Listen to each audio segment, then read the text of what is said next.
Maqaa Abbaa, kan Ilmaa, kan Hafuura Qulqulluu, Waaqa tokkoo, Ameen. Jaallatamtoota maatii Waaqayyoo kan isin jaalatu, isinis Waaqayyoon kan jaalattan, Amaanu'eliin amantoota, Kiristoosin kiristaana kan jedhamtan, ilmaan haadha keenya Qulqulleettii Dubroo Maariyaamii, akkam jirtu, akkam saayonaa eegdanii, Waaqayyo gooftaan jaalala isaa kan nuuf dhiyeesse, arjummaa isaa araara isaa kan nuuf buuse, gooftaan gooftotaa mootiin moototaa Yesuus Kiristoos maqaan isaa baraan gabaraatti kan kabajame nuuf yaa ta'u. Egaa akkuma beekamu torbee kana yookiin ji'a lamaan kana sooma yookaan gaabbii kan jedhu barumsa torbee har'aa wajjin baranne isa warade yookaan isa bu'e yookaan kan bu'e jennee wajjin baranne Yesuus Kiristoos bu'ee dhala namaa fakkaatee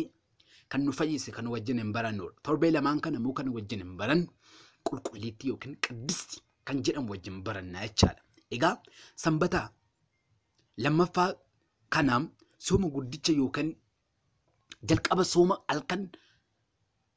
40 guyyaa 40tti moggaasa maqaa kennameedha. Jechatti yookaan haalan kan waan kan waamameef amalummaa kitaaba qulqulluuti fakkeenyaaf guyyatti biyyatti kan akkuma jedhu moggaasichi kan qulqulluu yaada yommuu ta'u torban tokkoffaa irratti Waaqayyo qajeeluun sooma soomnu namatti araaramu jaalalaan jiraachuun eeruu yaada gabaabduu maxxansuun keenya ni yaadatama. Mata dureen torbee lammaffaa keenya guyyaa har'aa qulqulleettii kan jedhudha. Yookiin burqaa qulqullinaa isa ta'eedha.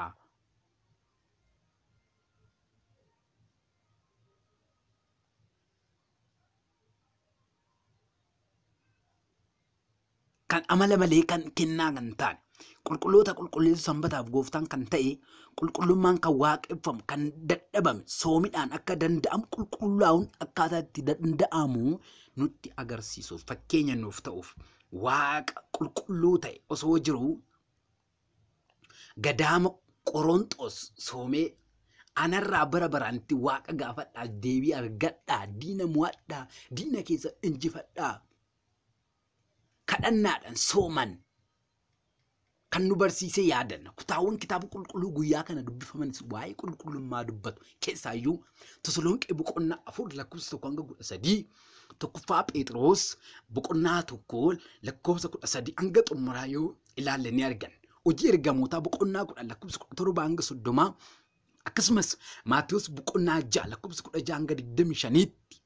keessaayyuu misbaakiin guyyaa kanaa kan qulqulluu yaarin faaruu Daawit 95 yookaan 96 lakkoofsa 5 kaafnee ni arganna. Faaruun yaarin faarfatamus isaaf bitamanii maqaa isaa qulqullummaa isaa himuu fi galateeffachuu sanbata kabajuu fi hojii gaarii hojjechuu qulqullummaa keenyaa fi hojii gaarii galmee samiirratti galmeeffachuu dubbata. Egaa Kiristoos hojii qulqullummaa akka hojjennu kan nu barsiise safara keessaa moggaatti baheeti. Ibroota boqonnaa 13 lakkoofsa 12 nuti yaadan gochaa jechaan arguun dhaga'uun wantoota safara qulqullummaa keenya balleessan keessaa baanee akka yaada Waaqayyoof tolutti soomne warra qulqullummaa gonfatu Waaqayyo gooftaan nu haa taasisu jaalala isaa nuuf haa eeru qulqullummaa keenya Waaqayyo nu haa qulqulleessu nu ilmaan isaa nu haa jaalatu baraan gabaraatti ameen. Torban barumsa biraatiin walitti deebinaa sagantaa keenya kana share subscribe like nuuf godhaa Waaqayyo si wajjin haa ta'u kan nu barsiise kan nu gorfate maqaan waaqa keenyaa